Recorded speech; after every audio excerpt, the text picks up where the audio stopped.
I will say it plainly. I was just a mother to them, until the day money turned my name into a threat. I didn't understand it at first. It crept in like damp under the tiles, slow, quiet, and suddenly everywhere. One afternoon, when the kettle clicked off and the window breathed a soft square of light over the table, I heard my daughter-in-law whisper, "It would all be simpler if the flat were in our name." I stood in the hallway, hands still wet from rinsing lentils, and felt an old ache stir, the kind that starts in the knees and travels up to the chest where memory sleeps. My name is Eliza. I am 76 years old, with a spine that has learned the shape of this house. Narrow corridors, low cupboards, the door that sticks in winter, and a heart that knows the weight of my son's first cry, the smell of his fever, the warmth of his forehead on my palm when the world was as small as our kitchen and as generous as his laughter. Some houses don't like silence. Mine makes noises when I am alone, as if it is stretching old bones too. The hallway lamp hums. The radiator ticks like a stubborn clock. The wooden spoon in the jar leans to the left, as if listening for our old life. On Thursdays, the neighbor's baby wails at noon, and the bus brakes squeal outside like a gull. That day, the silence between my son Daniel and his wife Mara felt louder than any of that. They had come for lunch. He pushed peas around his plate and said he was tired. She said she didn't want coffee because it kept her up, though I know she sleeps like a stone. I asked them what was wrong, but the question hung in the air like steam and then dissolved. I wish I could tell you I had never worried about money, but life is measured in little coins, the bus fare, the school shoes, the electricity bill that arrives like a slap in winter. After my husband Victor died, I counted differently. I learned to stretch soup without stretching dignity. I mended sheets, stitched the armpits of Daniel's shirts, turned jars into storage, and the balcony into a place where old bread could become new birds. My pension is small, but it comes each month like an elderly friend who doesn't stay long. The deed to the flat, though, that is my safety, my history, my proof that I am not a burden, but a woman who built a wall and put a roof on it and called it life. Daniel was a child of summer. He was born in the heat, and even now, when he is angry, a flush travels up his neck like a fast sunrise. As a boy, he was gentle and careful, the sort who put marbles in a line and wouldn't step on ants. When his father's hands turned rough from the factory and my fingers split from the winter wash, he would bring us his school drawings and say, "When I am big, I will buy you new hands." I kept every paper. I still have the one where he drew our building as a red square with big windows and a smiling sun in the corner. He called it home, though he didn't know yet that the word can wear so many faces. After lunch, while I wrapped the leftover chicken and listened to their footsteps on my hallway's runner, I caught the sentence again. Mara's voice is soft, but it carries when she's convinced of something. It would all be simpler if the flat were in our name. With the bank, with the nursery place, with everything. Think of Lily. Lily is my granddaughter, 3 years old, hair like milk foam, eyes that tilt up when she laughs. I would sign my name to the moon for Lily, but I felt a shadow brush the back of my neck, the way you feel a draft when a window you never meant to open is suddenly ajar. They left early. I washed the plate slowly to make the moment last, because time behaves in such peculiar ways at my age. The happy minutes run off like naughty children. The heavy ones sit down and refuse to move. Outside, the sky had that layered look, tinfoil and pearl. I took the deed out of the biscuit tin in the wardrobe, the one with the dancing swans on it. The paper smelled faintly of damp, and the ink had spread in places like tears. I traced my name, Eliza Petrova. It's strange to see your own name printed in a place of power. Strange and frightening. No one tells you how a signature is both a promise and a target. When Daniel called that evening, his voice was bright in a way that felt practiced. "Hi, Ma," he said. "Can we swing by tomorrow? We want to talk about plans." Plans. As if my life were a suitcase he could organize, fold, and tag. I said yes, because I always say yes to my child, the way the sea says yes to the shore, even as it is pulled away. After I hung up, I made tea I didn't want and stood at the window. Across the street, someone had put out a rug to beat, a red one with a medallion pattern, and it hung there like a tired flag. For a moment, I imagined myself rolled up, dust shaken out, bright again. Then, foolish old woman that I am, I cried until the kettle boiled over. Morning came with a kind of careful politeness. I put on the blouse with the little blue flowers because Daniel once said it made me look neat, and I set the table as if for an exam. Napkins, spoons, Lily's cup with the fox. When the bell rang, Lily raced in and pressed her cheek to my thigh the way she used to when she was small. "Baba Eliza, I brought you a sticker," she said, and stuck a silver star on my wrist. I felt invincible. But behind her, Mara's coat swished like a judge's robe, and Daniel held a folder, the kind with an elastic band around it. In my house, paper and elastic bands have never brought joy. We ate cake that I had cut too generously, and then they began to talk. Words like stability, opportunity, interest rates, security, vocabulary that circles the truth without landing. "The bank wants collateral," Daniel said, not looking at me, "just as a temporary measure. We put the flat in our names jointly so we can qualify for the loan. When things are better, we can, adjust." He squeezed the folder as if he could crush the idea back inside it. Mara ran her finger around the rim of her cup and said, "It's not about taking anything from you. It's about building for Lily, for the future. You always said the family comes first." Family does come first. I know that like I know the cracks in my ceiling, but I also know that paper is louder than promises. I stared at the folder. My hand went to the place on my collarbone where Victor's chain used to rest. "When your father was alive," I said, "we signed nothing we didn't understand. We were poor, but never confused." I tried to smile so they wouldn't see how my mouth had become a stranger to me. "What happens to me if this is done?" I asked quietly, and the room waited with me. Daniel took a breath. "Nothing changes for you, Ma," he said, and his voice took on that tone men use when they're building a bridge from one lie to the next. "You'll stay here as long as you want.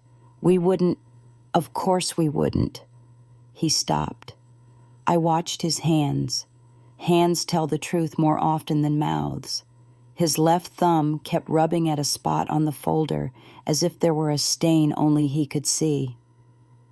I looked at Lily, who had arranged raisins in a circle and was counting them with the solemnity of a small priest. I thought of the winter the pipes burst, and Daniel and I had carried buckets like a parade of sorrow. Of the summer nights we slept on the floor because the fan only reached the living room. Of the day Victor brought home the key, wrapped in a handkerchief, and said, "We did it."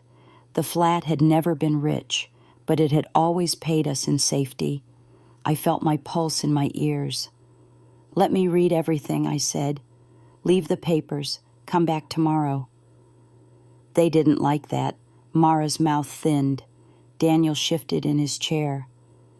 "We need to submit this today," she said too quickly. "There's a window, the bank manager. He's doing us a favor."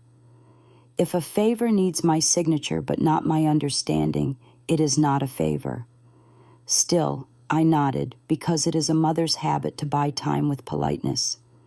I took the folder. The elastic band snapped with a small slap that felt bigger than it was. After they left, I put on my glasses and read. The words were thick as porridge. Transfer, usufruct, mortgage lien, joint ownership, irrevocable.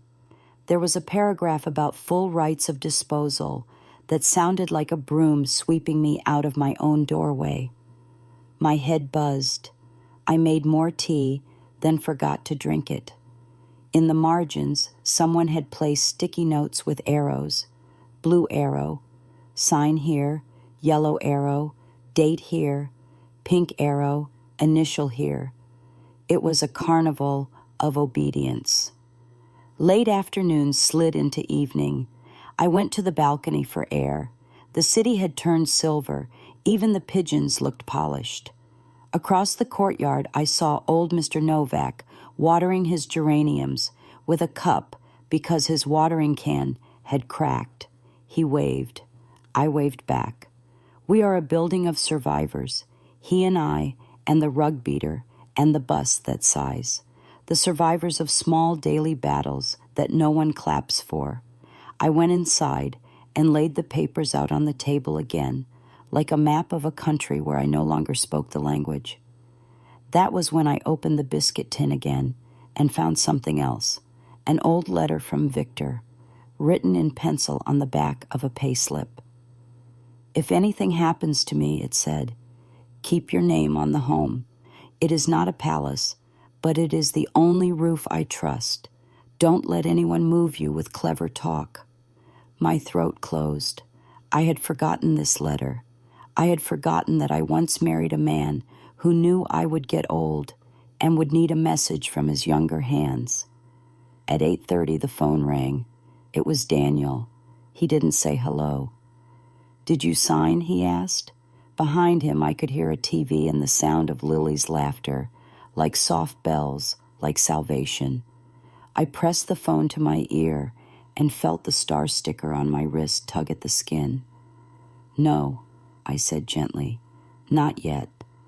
Tomorrow, we will go together to a lawyer who will explain everything to me slowly, and then I will decide. Silence spilled out of the receiver like dark water. Then he said something I had never heard from his mouth before. Why are you making this difficult, Ma? It's just paperwork. Why are you acting like an enemy? The word slid between us and landed with a blade's neatness. Enemy. The child who once slept on my chest had used a word that belonged to strangers. I looked at the papers on the table, at my teacup, at the mark the cup had left on the wood like a pale halo. I could have wept. Instead, I stood up very straight, the way I did the day I buried Victor and the day I carried Daniel home in a blanket. I am not your enemy, I said, and my voice surprised me by being steady. I am your mother. That is why I will not sign until I understand everything. Because mothers do not throw themselves off cliffs just because their children say the view is nice. He exhaled a sound that was almost a laugh and almost a cry. Fine, he said, do what you want. The line went dead. The apartment exhaled. Somewhere a radiator knocked once, as if agreeing with me. I turned off the living room light, and the flat became a gentle animal, breathing around me. I gathered the papers back into the folder. I slid the letter from Victor under the first page like a secret spine. Before bed, I took off the star sticker Lily had given me and pressed it onto the edge of the folder so it would shine even when the room was dim. Then I put the folder back into the biscuit tin, closed the wardrobe, and sat on the bed in the dark. My knees ached, my heart ached, my pride ached. But under the ache, I felt something else. A small, stubborn warmth, the kind you get from a stove that looks cold but keeps a room from freezing. Enemy, he had said. Money had taught my child a cruel new word. I lay down and touched the empty place beside me where Victor used to sleep. Tomorrow, I whispered to the ceiling cracks, we begin with a lawyer, and if the world wants me to be an enemy for protecting the roof over my head, then let it learn how patient an enemy a mother can be. The moment after Daniel hung up that night, the word enemy didn't leave me. It echoed through the flat like a draft, slipping under every door, stirring curtains, lifting dust, reminding me with every sound of what had been said. Mothers are not supposed to be enemies. We are supposed to be the roof, the warm plate, the last candle when the light goes out. And yet, in my own son's voice, I had become something sharp and foreign. I lay awake on my back, staring at the ceiling where the paint had bubbled, and I thought of all the years I had given. How could love be so fragile in the face of money? Morning came with a pale sun. I brewed tea, not for comfort, but because habit is stronger than sorrow. The kettle sang, the spoon clinked against porcelain, and I listened to those small sounds as if they might hold me steady. On the chair by the table sat the folder, Victor's letter tucked inside, and Lily's silver star shining from its edge. I ran my finger across that star as though it were a compass. My mind was decided. Before another word was spoken, I would find out exactly what these papers meant. If Daniel truly believed this was harmless, then let someone neutral, someone professional, explain it. I dressed carefully, the way one dresses for church or for a doctor's appointment. Not because anyone would notice, but because dignity is armor. A clean blouse, a neat bun, my old black shoes polished with a rag. I put the folder in my bag and walked to the lawyer's office that Mr. Novak had once told me about. He had gone there when his nephew tried to take his garage. They saved me, he'd said, his voice hoarse, because papers can strangle, but papers can also defend. Those words came back to me now, step after step, on the uneven pavement. The waiting room smelled faintly of leather and dust. A secretary with tired eyes took my name. "Do you have an appointment?" she asked, and when I said no, her lips pressed together. I almost turned away. Old women are used to being told to wait. But then a voice called from a doorway. "Petrova? Come in, please." The lawyer was a man in his 40s, with graying hair and glasses perched low on his nose. He shook my hand as though it mattered. That small respect nearly undid me. I laid the folder on his desk and said, "I need you to tell me, slowly, what this means. Every word. Pretend I am your mother." He nodded and began to read. His pen tapped now and then against the paper, his eyebrows lifted, his lips pressed into a thin line. "This is not just collateral," he said finally, looking at me over the rim of his glasses. "This is a full transfer of ownership with limited rights for you. It would mean you are no longer the legal owner of your home. At best, you would have the right to live here until your son decides otherwise." The last words came gently, but they still cut. I felt my chest tighten. "So if I signed," I whispered, "I could be put out?" He hesitated, then nodded. "Yes, the language is written that way. Do you want me to explain the sections?" I nodded too, though my ears were already buzzing. He pointed to clauses, highlighted terms. Irrevocable. Full disposal rights. Lien in perpetuity. I barely understood the words, but the meaning was clear enough. I would not only lose my home, I would lose my last shield. The house would no longer be my proof of life. It would be theirs to use, to sell, to abandon. When I left the office, The city seemed cruelly normal. A woman laughed into her phone. A boy kicked a ball against a wall. The bakery window glittered with sugared rolls. How can the world remain sweet when your own child has turned bitter? I walked slowly home, my legs heavy, the folder pressing against my ribs, like a secret too sharp to carry. Daniel called again in the evening. His voice was softer this time, rehearsed almost, the way one speaks to a wounded animal. "Ma, did you look at the papers? We need an answer. You're making us look bad with the bank." I closed my eyes and pictured his small boy face, the gap in his teeth, the way he once called me his best friend. "I did," I said, "and I went to a lawyer. He explained what you didn't." There was silence, then a sigh, long and irritated. "You didn't have to do that. We told you." "You didn't tell me the truth," I cut in, my voice firmer than I expected. "This paper takes my house away. It leaves me with nothing. You asked me to sign my life over with a smile. Do you know what your father would call that?" He muttered something I couldn't catch. "It's not like that," he said finally. "You're twisting it. We just need help." Help. The word soured in my mouth. Hadn't I helped every day of my life? With food, with money, with the kind of love that cannot be tallied? "I will help," I said quietly, "but not by giving away my roof. Ask me for soup, I will cook. Ask me for time, I will give.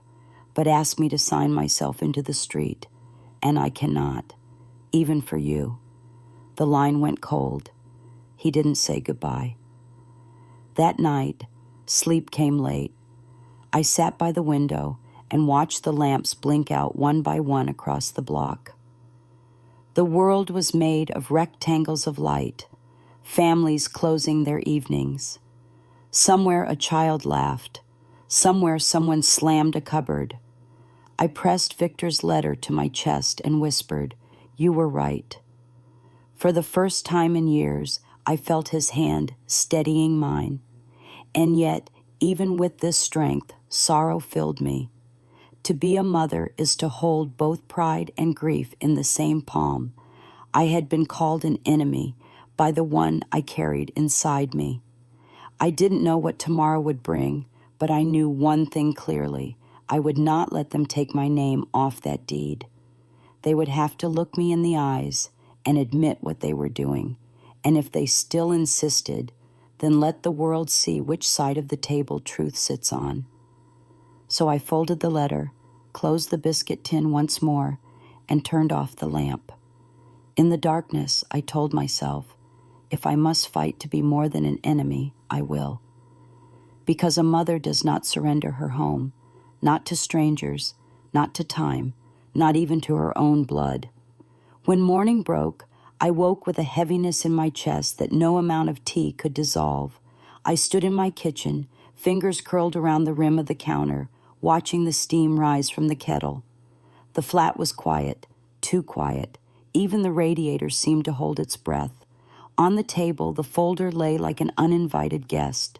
Victor's letter pressed inside, Lily's silver star still glimmering at its edge. I touched that star and felt both stronger and lonelier. To defend my home meant to stand alone, perhaps against the very child I had raised. At 9, the phone rang. I hesitated before lifting the receiver, as if the sound itself were an omen. It was Mara this time. Her tone was bright, too bright, like sunlight reflecting off glass, sharp enough to hurt. "Eliza," she said, skipping the softness of Mama. "Daniel told me you've been reluctant. We need you to understand. This isn't about taking anything from you. It's about opportunity for Lily, for us." Her voice pressed on, words rehearsed, persuasive, the kind that make listeners nod even when they mean no. I stayed silent, letting her fill the air. When I finally spoke, my voice came out calm, almost distant. "A lawyer explained it to me. It is not what you say it is. Do not use Lily's name to decorate something ugly. There was a pause, then the quick snap of breath. Ugly? Eliza, how could you say that? We are family. Family supports each other. She might as well have said family devours each other. She hung up before I could answer. The rest of the day passed like a burden. I tried to distract myself, peeled potatoes, mended a tear in my cardigan, watered the spider plant on the windowsill. But my hands shook. I broke the tip of a needle, spilled the water, cut the potatoes unevenly. My body knew the truth my mind was still wrestling with. This was not a misunderstanding, not a careless mistake. They wanted my home, and worse, they believed they had the right to take it. In the afternoon, Mr. Novak knocked. His knock is always the same, 3 slow taps, like someone remembering an old song. When I opened the door, his eyes searched mine. "You don't look well," he said.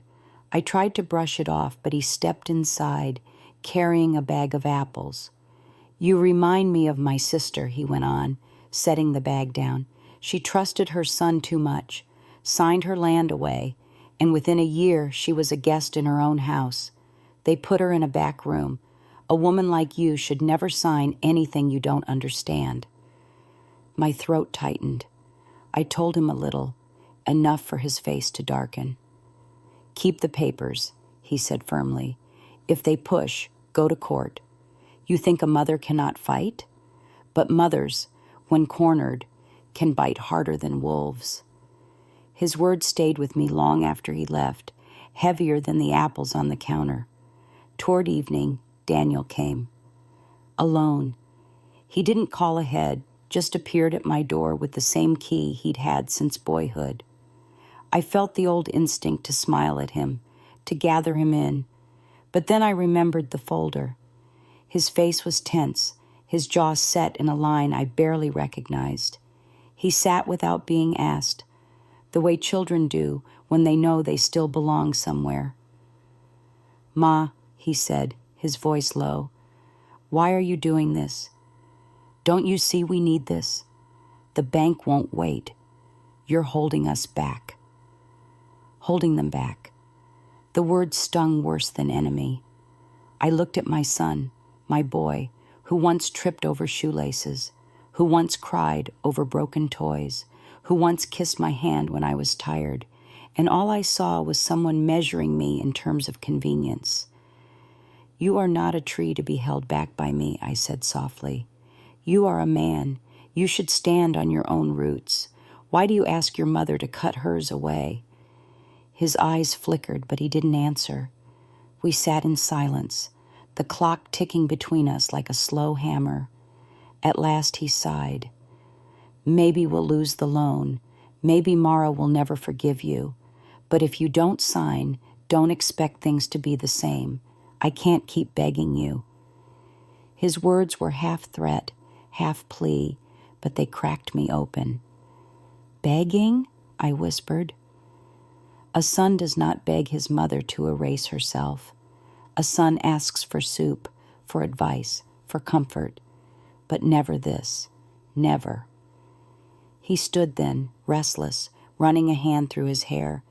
For a moment he looked like the boy he once was, lost and frightened. "You've changed," he muttered. "You used to do anything for me." And that more than anything else broke me, because it was true. I had done anything, everything. But perhaps my mistake was never teaching him that love has limits, that sacrifice is not endless. When he left, slamming the door so hard the walls shuddered, I sat in the dimness of the flat. My home seemed both fortress and prison. I ran my hand along the table's worn edge, the groove where Victor once rested his knife while cutting bread. I whispered aloud to the empty room. They think money can turn me into an enemy, but if protecting my home makes me one, then so be it. Better an enemy with dignity than a mother stripped bare. That night, sleep again avoided me.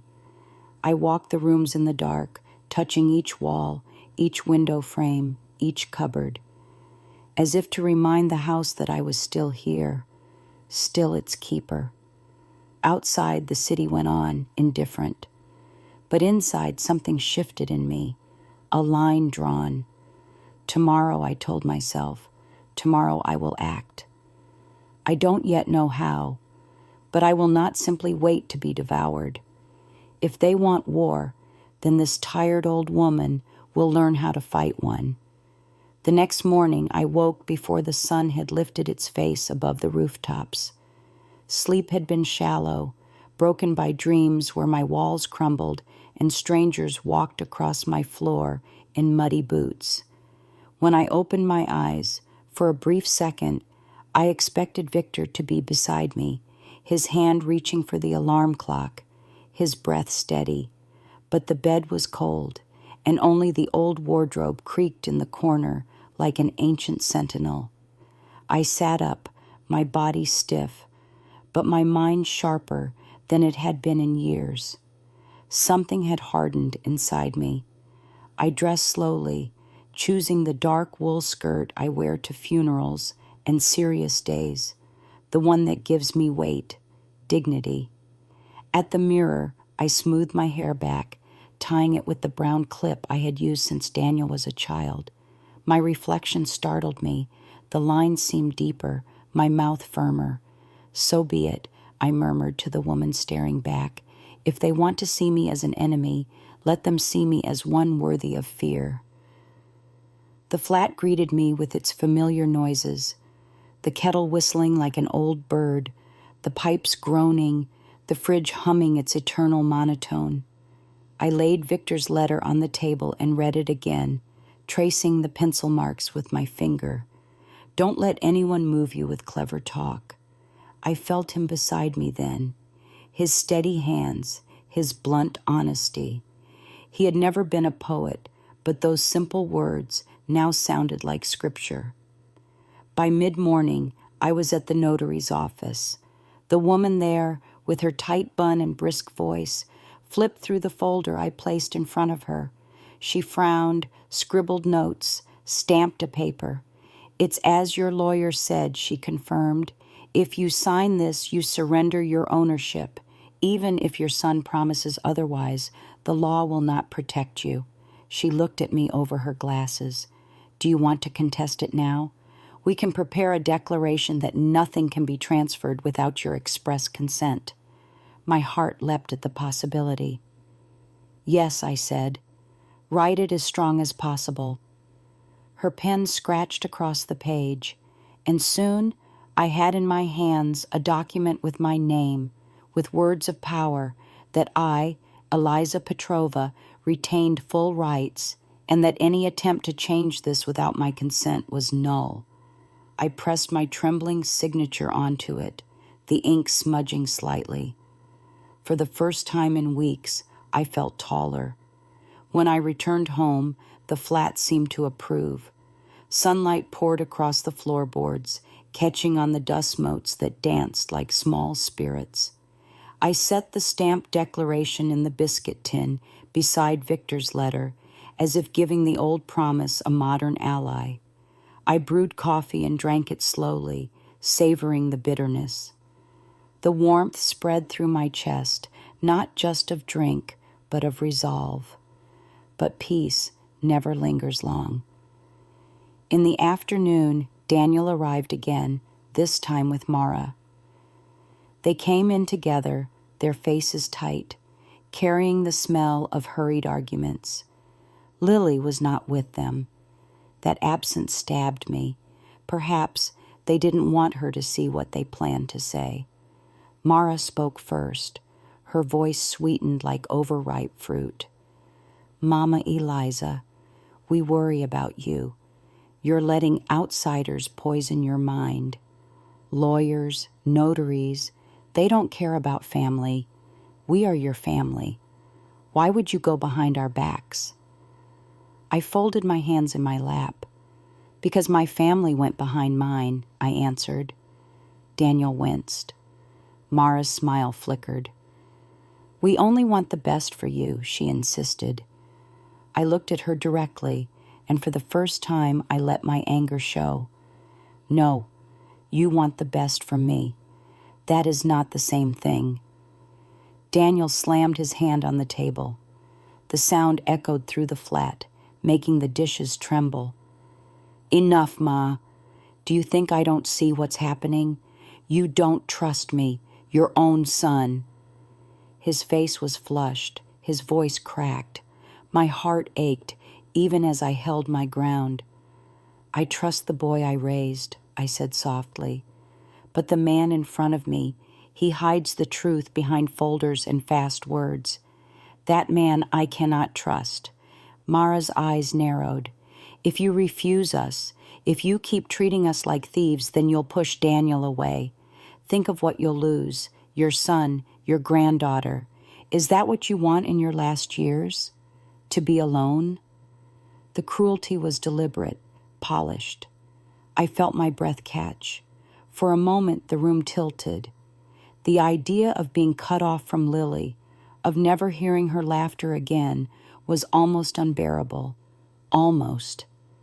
Then I saw the silver star still stuck to the folder, glinting in the fading light. Lily had given me that, not Mara. My granddaughter's love was not a bargaining chip. I straightened in my chair. Better to be alone with dignity, I said, than surrounded by people who treat me as a burden or a signature. If you want to take Lily from me, then you show her the truth yourself when she is old enough to ask why her grandmother vanished. The silence that followed was heavy, broken only by the faint ticking of the clock. Daniel's shoulders slumped. Mara grabbed his arm. Come, she hissed. We're wasting time. They left without another word, the door slamming so hard a picture on the wall tilted. When they were gone, I sat trembling, the strength draining out of me like water from a broken jug. Tears came, hot and relentless, rolling down the creases of my face. I pressed my hand to my chest, whispering Victor's name, as though he could step through the door and steady me, but no one came. Only the flat, my companion, sighed around me. Later, as dusk fell, I stood on the balcony. The air smelled of rain and exhaust. Children shouted in the courtyard, their voices sharp and free. I gripped the railing until my knuckles whitened. They wanted to frighten me with loneliness. They wanted to corner me with guilt. But I was not a candle to be blown out. I was wood, scarred, cracked, but unburning. That night, before bed, I took out the notary's declaration once more. I held it under the lamp, read my own name in bold letters, and felt a strange mixture of grief and pride. I knew the fight was not over. If anything, it was just beginning. But now I had a weapon of my own, and if Daniel truly saw me as an enemy, then let him learn. Enemies can fight, and mothers, when betrayed, can fight hardest of all. The morning after their visit, I awoke to a house that felt bruised. The walls seemed thinner, the air colder, as if the very plaster had absorbed Daniel's anger and Mara's threats. I sat up slowly, joints aching, and listened. Silence. Not even the pipes stirred. For a long moment, I sat on the edge of my bed, staring at the wardrobe door. Behind it, in the biscuit tin, my declaration and Victor's letter lay hidden like two small soldiers. That thought gave me a sliver of strength. I was not defenseless. I went about my chores in deliberate silence. I swept the hallway, washed the cups from last night's tea, folded laundry with shaking hands. Every sound was sharper. The broom against the tiles, the dripping tap, the creak of the floorboard near the balcony. It was as if the flat was listening with me, waiting. At noon, I placed potatoes in a pot, though I had no appetite. Old habits cling. Feeding oneself is survival, even when the heart resists. Then came the knock. Not Daniel's familiar rhythm, Not Mr. Novak's gentle tap. This was brisk, official. I opened the door to find a man in a dark jacket holding an envelope. His smile was polite, detached, the kind people wear when they deliver bad news. "Mrs. Petrova?" he asked. I nodded, and he handed me the envelope. "From the bank," he said simply, then walked away before I could form a question. My fingers trembled as I tore the seal. The letter was printed in cold type, full of words that bit. Application pending, collateral requirement, property ownership transfer under review. My chest tightened. They had already submitted something, with my name, with my address, without my consent. I gripped the back of a chair until the dizziness passed. Betrayal is one thing when spoken in a heated moment. It is another when stamped and sealed on official paper. I hurried to the biscuit tin, pulled out the notary's declaration, and pressed it against the letter. The contrast was almost absurd. One page heavy with defense, the other soaked in theft. My eyes blurred with tears, but I wiped them away quickly. Crying would not stop ink already spilled.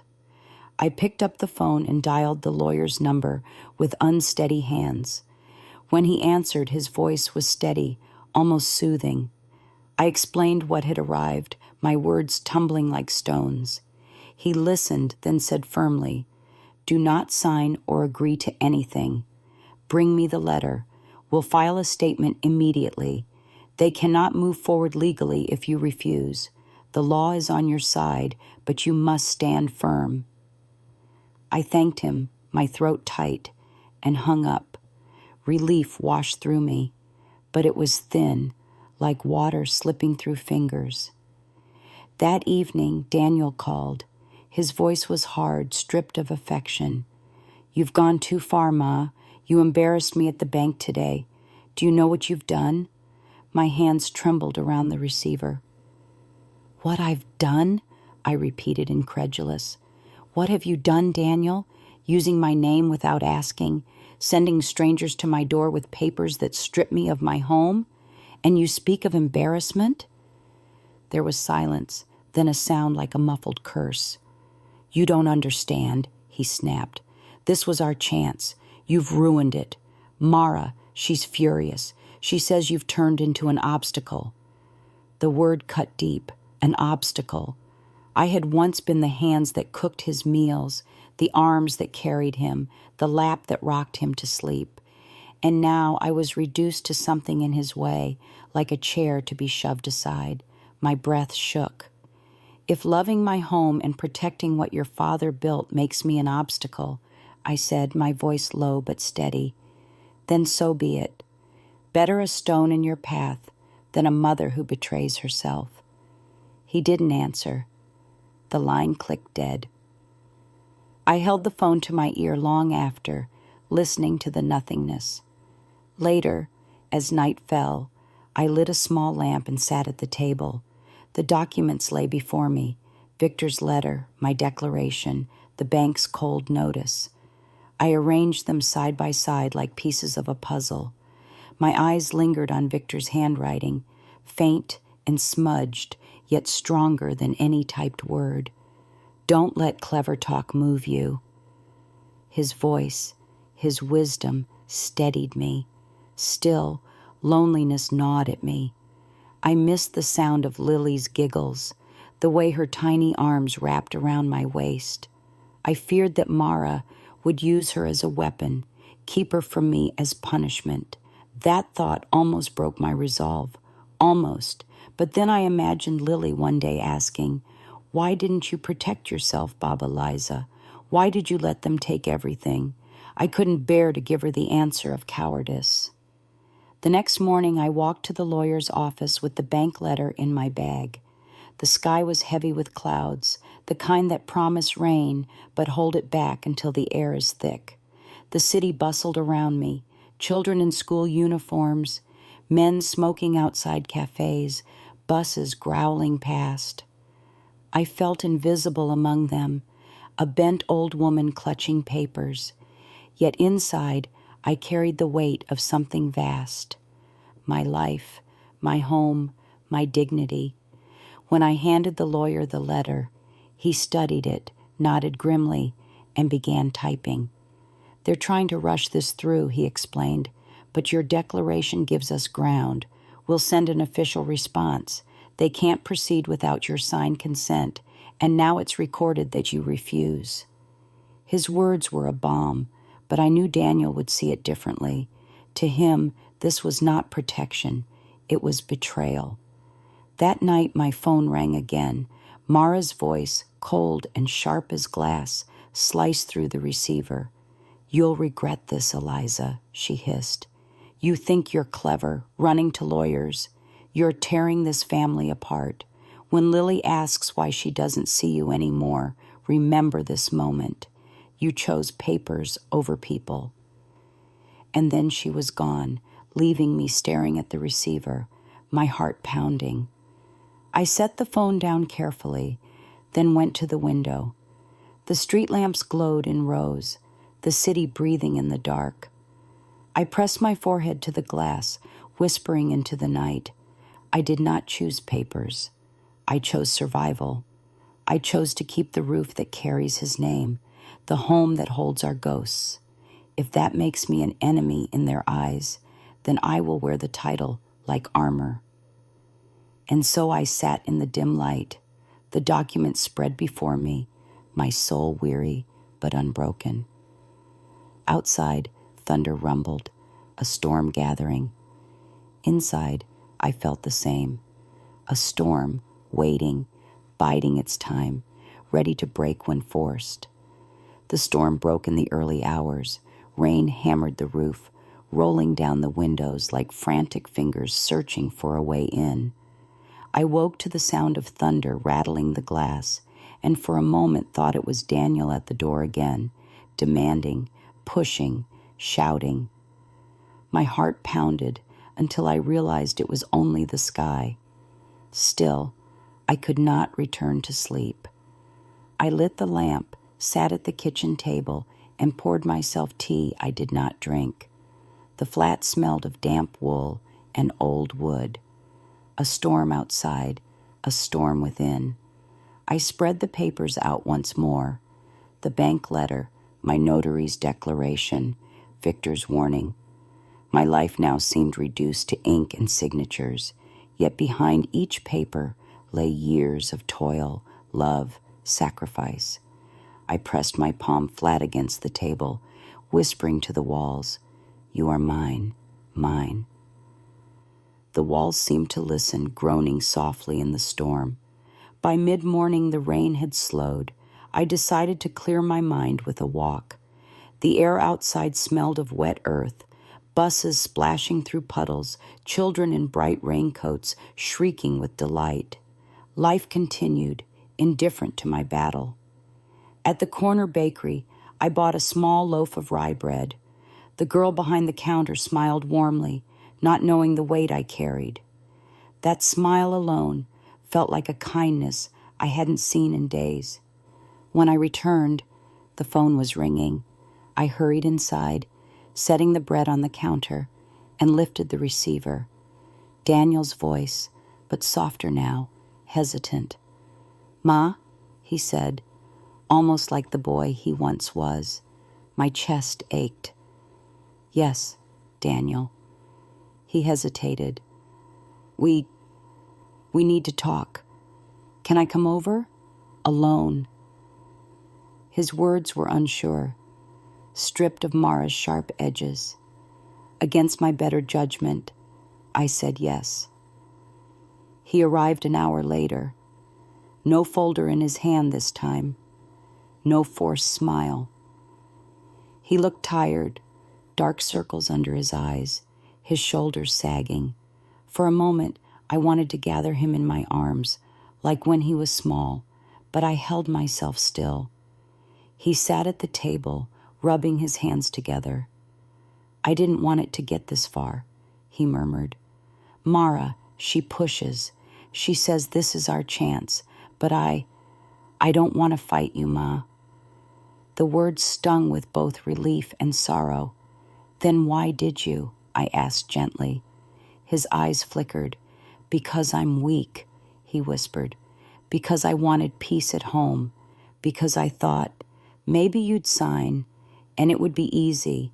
And maybe I told myself it wouldn't change anything, that you'd still have everything. I lied to myself before I lied to you." I looked at him, my son, my blood, and saw both the man he had become and the boy who once cried over a scraped knee. "You let her use you," I said softly. He didn't deny it. His hands shook as he pressed his face into them. "She said if we lost the loan, we'd lose everything, that I'd be a failure. I wanted to prove her wrong." His voice cracked. "But now I've made myself a stranger to my own mother." My throat tightened, tears welled, but I forced them back. "You are not a stranger," I said firmly, "but you are standing at a door. One step more and you will be. Do you understand? You cannot serve Mara's ambition and still call yourself my son." Silence filled the room. The clock ticked like a metronome of judgment. Finally he whispered, "What should I do?" My heart twisted. I wanted to give him an answer that would fix everything, but I had none. "Be a man," I said, "not a shadow behind your wife. Be the boy you promised to be when you said you'd buy me new hands. Stand for truth, even if it costs you comfort." He looked at me, eyes wet, lips trembling. "I don't know if I can." I reached across the table, laid my hand over his. His skin was warm, his fingers twitching. "Then learn," I said. "It is never too late to learn." For a long moment we sat like that, mother and son, bound by silence and something older than betrayal. Then he pulled away, stood abruptly, and muttered, "I need time." He left before I could answer, the door closing softly this time, no slam. When he was gone, I sank into the chair, my strength draining. Was it hope I felt, or was it just another trick of my aching heart? I stared at the silver star still stuck to the folder, its edges curling now, Lily's gift, a reminder of innocence untouched by greed. For her, I had to endure. For her, I had to fight. That evening, Mara called. Her voice was sharp as ever. "So he came to you," she spat. "I knew it. You'll twist him against me, won't you? You'll ruin us." I held the receiver calmly. "I don't need to twist him. The truth twists on its own." Her breath hissed through the line. "If you don't back down, Eliza, you'll never see Lily again. Mark my words." Then the line went dead. Her threat struck deep. I clutched the phone, my whole body trembling. To be cut off from Lily would be worse than losing the flat. For a moment, despair nearly swallowed me. But then I remembered the look in Daniel's eyes that morning, the boy flickering inside the man. Perhaps not all was lost. Perhaps Mara could not fully erase me. I spent the night pacing the rooms, touching the furniture, whispering stories to the walls. The day we painted the kitchen yellow, the winter Daniel lost his first tooth, the night Victor fixed the leaking pipe. I wanted the house to remember, to stand with me in what was coming. Outside, the storm had passed, but in my heart another one gathered. I told myself as I finally lay down, tomorrow I will not bend. If they want to take Lily from me, they will have to tear love from her memory, and that no paper, no signature, no threat can erase. If I am their enemy, I will be the kind of enemy who never surrenders, because my love is my fortress, and my home is my weapon. That night I barely slept. I lay awake listening to the old clock tick in the hallway, each second like a nail tapping into wood. The silence was heavier than any storm, broken only by the occasional groan of the pipes. I thought of Daniel's face when he sat at my table, his eyes wet, his voice shaking, and I asked myself over and over, Was there still a way back for him? Or had money already carved a canyon between us, too deep to cross? When dawn came, the sky was pale and uncertain, streaked with weak sunlight. I rose, wrapped myself in my wool shawl, and made tea. The steam rose into my face, warm but without taste. I tried to eat a slice of bread, but it crumbled dry in my mouth. My stomach rejected food. It had grown used to anxiety. I pushed the plate away and sat quietly, staring at the folded documents in the biscuit tin. They seemed to stare back, waiting. Mid-morning, the doorbell rang. My heart jumped, half hope, half dread. When I opened the door, it was not Daniel but Mara, alone. She wore her sharpest coat, her hair perfectly smooth, her lipstick red like a wound. Her smile was brittle. "Eliza," she said, stepping past me without waiting for permission. "We need to talk woman to woman." I closed the door slowly, my pulse thundering. She stood in my living room, looking around with open disdain at the furniture, the faded curtains, the framed photographs of Daniel as a boy. "This place is outdated," she remarked. "You could live so much better if you trusted us. We want to take care of you." I folded my arms, my voice cool. "Taking care of me does not begin with stealing my roof." Her eyes narrowed. "You call it stealing. I call it securing the future.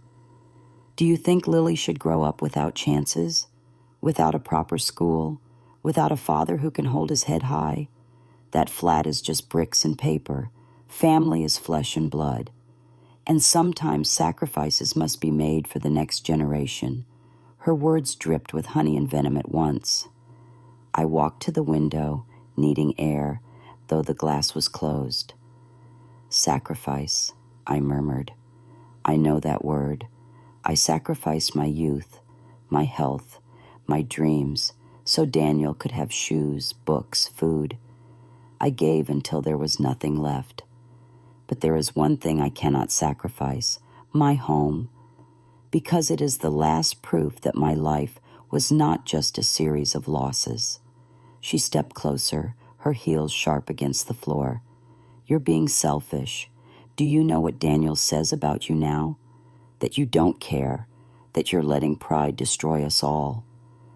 My knees weakened, but I clutched the windowsill to stay upright. "Daniel says that because you put the words in his mouth. He knows in his heart what I have given. One day he will remember." Her voice dropped lower, sharper. "If you think he will stand against me, you are mistaken. He loves me. He needs me. And if you keep pushing, you will lose him, and Lily too. You'll sit here in this dusty flat, hugging papers, while your family forgets your name." The cruelty in her tone burned me, but beneath it I sensed something else, fear. She wanted control so badly because she feared losing it. I turned, meeting her gaze steadily. Better forgotten with dignity than remembered as a fool. Her lips tightened, and for a moment silence burned between us like fire. Then she grabbed her purse. "You're stubborn, Eliza. Stubborn old women end up bitter and alone. Remember that." She marched to the door, slammed it, and her perfume lingered in the air like smoke after a gunshot. I sank into a chair, trembling. My hands shook so hard I pressed them against my knees to still them. I whispered Victor's name, then Lily's. My chest ached as if the air itself was too heavy to carry. Yet even as tears pricked my eyes, I felt a spark of defiance.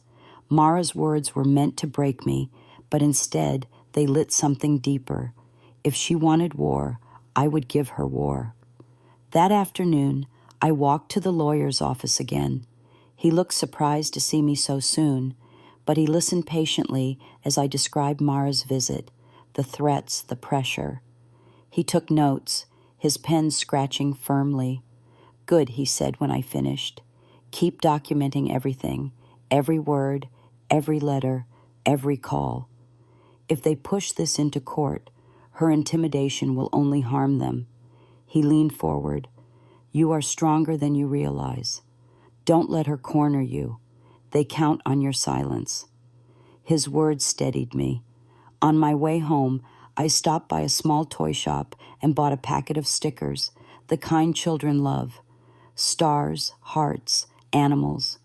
They reminded me of Lily, and I wanted her presence near me, even if she was kept away. When I reached home, I stuck a bright star next to the one she had given me on the folder. 2 stars now, shining against the dull gray of the paper. That night, I sat by the lamp, the room cloaked in shadows.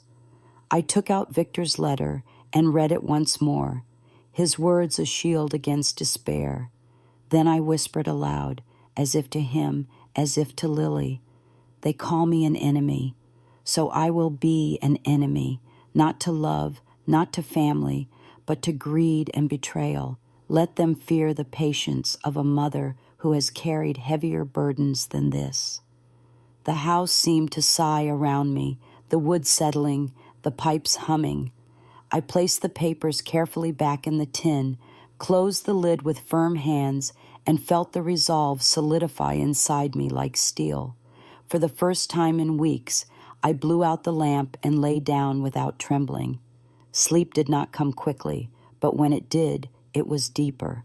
And in my dreams, I stood tall in the doorway of my flat, holding it against a storm of voices, unyielding, unbroken, a mother turned into stone, if stone was what it took to protect the life she had built. The following morning carried a deceptive calm. Sunlight spilled generously across the kitchen floor, as if nothing had ever been wrong, as if the walls hadn't absorbed Mara's poison the day before. I sat at the table with my tea, hands wrapped around the cup, letting the warmth soak into my fingers. For a fleeting moment, I almost believed I could simply be an old woman enjoying a quiet morning. But then my eyes fell on the biscuit tin, and reality returned with its familiar weight. Inside that tin lay not only papers, but the truth of what my life had become, a battleground. I had hoped Daniel might call, perhaps to apologize, or to bridge the canyon opening between us. Instead, the phone remained silent. I dusted the shelves, polished the picture frames, mended a loose button, small tasks to fill the silence. Yet each chore seemed louder, each sound echoing in my chest, the clink of porcelain, the scrape of chair legs, the whisper of a broom on the floor. My house had turned into a witness, listening to my thoughts, waiting to see if I would stand or falter. By midday, the doorbell rang. My heart clenched. It could be Daniel or Mara, or perhaps another stranger with another envelope. When I opened the door, it was neither. It was Mr. Novak, carrying a bag of bread and cheese. His kind, wrinkled face softened when he saw mine. "You look tired, Eliza," he said gently. "I thought you might need company." I almost wept at his kindness. I let him in, and we sat together at the table, slicing bread, pouring tea. I told him haltingly what had happened with Mara, the threats, the venom in her voice, the promise that I would lose Lily. His jaw tightened, and his old hands trembled slightly as he tore his bread.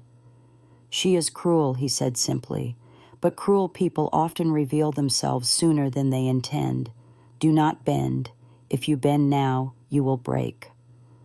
We ate quietly for a while, the silence companionable. Then he reached into his coat and pulled out a folded paper. "I had a similar problem years ago," he said, sliding it toward me. "My nephew tried to take my garage. I made copies of every letter, every threat. When the time came, the judge saw the truth clearly. Keep records, Eliza. Paper fights paper." I held his gaze and nodded. After he left, I gathered my courage and began a new ritual. I wrote everything down. In a small notebook, I recorded dates, times, words. Mara visited, threatened me with Lily, called me stubborn. Daniel phoned, spoke of embarrassment at the bank. Line after line, I trapped their cruelty in ink. If they wanted war, then I would have my ammunition ready. That evening, the phone finally rang. Daniel's voice was weary, softer than Mara's sharp edges, but still carrying her shadow. "Ma," he said, "why are you making this so hard? Mara says you're keeping notes, going to lawyers. Do you really want to drag family through courts?" I closed my eyes, pressing the receiver tightly to my ear. "Do you really want to drag your mother into the street, Daniel? Because that's what your papers mean." He groaned, the sound of a man torn between love and fear. "It's not like that. You twist everything." "No," I whispered, steady and firm. "I see everything." There was silence, then a sound like his breath catching. Mara says if this doesn't go through, she doesn't know if she can stay." His words cracked, raw. I realized then that his weakness was not just greed, but fear of losing her. She had bound him tightly, convincing him that his worth depended on her approval. "Then you must choose," I said quietly, my throat tightening, "between a woman who sees you as a tool and a mother who raised you as a son, between lies dressed as opportunity and truth that may hurt but never deceives." He didn't answer. The line went dead, leaving me trembling. That night, I could not sleep. I sat in the living room, the lamp burning low, the notebook open before me. I wrote not only what had happened, but what I felt. They think I am weak because I am old. They forget that old trees have the strongest roots. The words steadied me. Writing turned fear into something I could hold, something less likely to consume me. Around midnight, I heard voices outside. I moved quietly to the balcony and peered down. Daniel and Mara were in the courtyard, their figures lit by the yellow glow of a street lamp. Their voices floated upward, sharp and urgent. I couldn't hear every word, but I caught enough. Mara's hiss. "She'll give in. She always does." Daniel's uncertain murmur. "I'm not so sure anymore." Her reply, furious. "Then make her sure." I stepped back into the shadows, my breath quick. So this was their plan, to pressure, to corner, to wear me down. They did not know I had heard them. They did not know that each word only strengthened my resolve. When I returned inside, I touched the biscuit tin, then the silver stars on the folder. I whispered, "For you, Lily, for the truth of what family should mean." Then I slid the notebook beside the tin, my new companion in this battle. As I finally lay in bed, exhaustion dragging at me, I thought of the day ahead. The storm was not yet over. It was only gathering. But if they wanted to call me their enemy, then I would fight as one, not with fists, but with words, with paper, with the unbreakable roots of a mother who had already given too much to be erased. The days that followed moved like heavy stones, each one pressing harder on my chest. The air in the flat felt tense, as though the walls themselves were waiting for the next blow. Every ring of the phone startled me. Every knock at the door made my stomach twist. I lived in vigilance, half mother, half soldier. On the third day, the next knock came. Not Mara, not Daniel, two men in neat suits. Their shoes shone, their smiles did not. "Good afternoon, Mrs. Petrova," one of them said, holding up a folder with the bank's insignia. "We'd like to speak with you about a pending matter regarding your property." His voice was smooth, practiced, the voice of someone who deals in numbers, not lives. I invited them in, my mistake perhaps, but I wanted to face what was creeping at my door. They sat at the table, spreading papers across it as though it belonged to them. "This is a standard procedure," the taller one explained. "Your son and his wife have applied for a loan. For collateral, the property needs to be transferred into joint ownership. All very simple. A signature here, a date there, and everything is resolved." I stared at the neat lines, the empty spaces awaiting my pen. "And if I do not sign?" I asked quietly. The men exchanged a glance. "Then the process stalls. The bank cannot proceed. And unfortunately, that would mean your family misses an opportunity. We thought, as mother and grandmother, you would want what's best for them." That phrase, "what's best for them," fell like a hammer. Always for them, never for me. I lifted my chin. "I have already made a declaration at the notary," I said firmly. "Without my express consent, nothing changes. Take your papers back." The shorter man shifted uncomfortably, but the tall one leaned forward. His eyes were cool, his voice even cooler. "Mrs. Petrova, I'm not sure you understand. Refusing may create unnecessary tension within your family. Sometimes it is wiser to cooperate."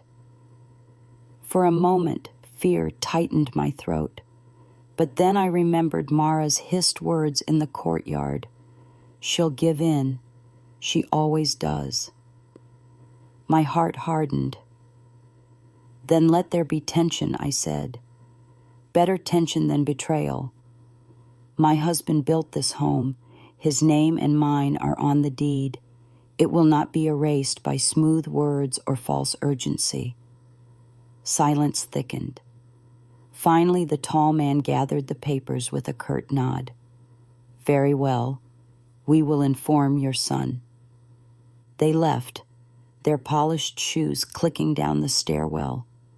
When the door closed, my knees buckled, and I sank into a chair, trembling. The fight was no longer hidden. It had stepped fully into daylight. That evening, the phone rang. Daniel. His voice was raw with anger. "What did you tell them, Ma? They said you refused. You embarrassed me again. Do you want to ruin me?" I clutched the receiver, my knuckles white. "I want to save you, from her, from this madness, from yourself." "You don't understand," he shouted. "You never do. I'm trying to build something and you stand in my way at every turn. Mara is right. You are selfish. You'd rather keep dusty walls than see your granddaughter grow up with a future." My eyes filled with tears, but my voice remained steady. "These dusty walls are the reason you had a childhood, Daniel. They sheltered you, warmed you, gave you safety when we had nothing else. Do not call them worthless, and do not call me selfish, when every breath of my life has been for you." He fell silent. I thought perhaps I had reached him, but then he muttered almost to himself, "Maybe Mara was right. Maybe we should have done this without asking you at all." The line went dead.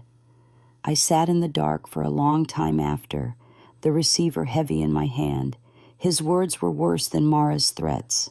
My son, the boy I carried, the man I believed in, had considered betraying me completely, erasing me as if I were already gone. Later that night, unable to sit still, I took out my notebook. I wrote everything. The visit from the bankers, Daniel's fury, his words about doing it without me. My handwriting shook, but the act of writing gave me strength. If they erase my voice, these pages will still speak, I told myself. The next morning, the sky was gray, and so was I. I wandered through the flat, touching every object as though to remind myself of my claim. The sofa where Daniel once fell asleep with a fever. The cupboard where Victor hid chocolate on my birthday. The window through which Lily once waved at pigeons. This flat was not paper. It was memory. It was blood. It was proof of my existence. At noon, Mr. Novak visited again, carrying a newspaper. He saw my face and frowned. "They came, didn't they?" he asked. I nodded. He sat heavily, sighing. "It's the same story, over and over. Children forget what was given. They see only what can be taken." He tapped the newspaper. "But remember, Eliza, truth lasts longer than greed. Don't give up."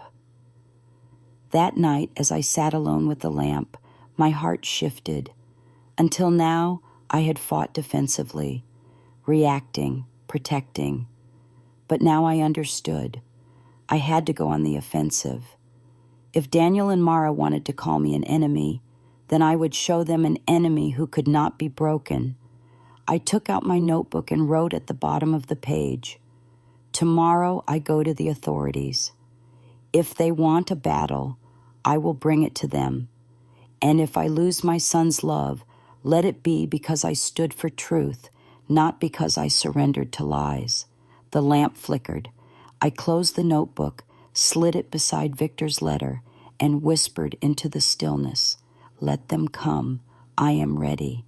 That night, I barely closed my eyes. I lay awake, my heart a restless bird beating against my ribs, waiting for morning. I thought of Daniel as a boy, his soft curls sticking to his forehead after playing football in the courtyard, the way he once pressed his cheek to my arm and whispered, "Don't worry, Mama. I'll always take care of you." And I thought of the man who now stood beside Mara, speaking words that stripped me of dignity, who looked at me as an obstacle.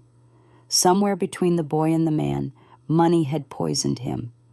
Or perhaps it was fear of failure, fear of losing her. Whatever it was, I knew the boy I raised still lived deep inside him. I prayed I might reach him before it was too late. When morning came, I rose with purpose. I put on my cleanest dress, the dark blue one Victor always liked, and pinned my hair back neatly. I wanted to look strong, unshaken. I slipped the notary's declaration, my notebook, and Victor's letter into my bag, then walked out into the brisk air. The city moved around me with its usual noise, children rushing to school, shopkeepers raising shutters, buses roaring past. But inside me was a stillness sharper than steel. I was going to the municipal office to lodge my statement. No more silence, no more waiting for them to decide my fate.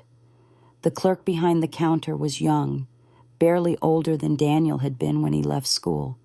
He listened patiently, his pen moving quickly as I explained, my voice steady but full of the weight of years. I showed him my documents, the declaration, the bank letter, the notes I had taken.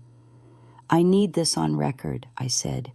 "If anyone tries to use my name, if anyone brings papers without my hand and signature, it is fraud. I want protection." He nodded, stamped forms, made copies. The sound of the stamp against paper was like a drumbeat of victory. For the first time, I felt the system on my side, not against me. On my way home, clouds gathered again. I stopped by the toy shop and bought a small stuffed rabbit for Lily. I thought of her smile, the way she pressed stickers onto my wrist.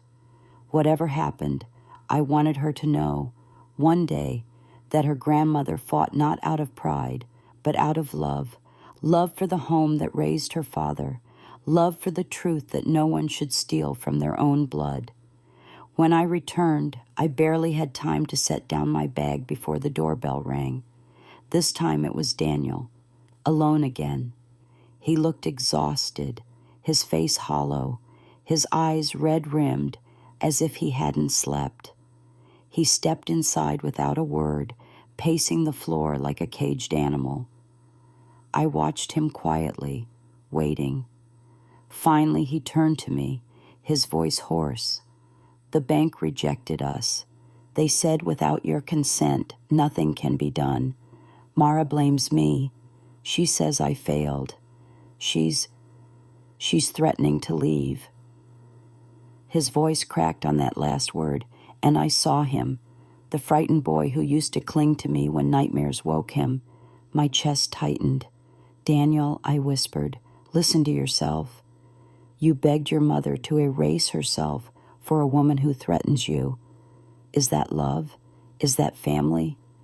He pressed his hands to his face, groaning. "You don't understand. I can't lose her.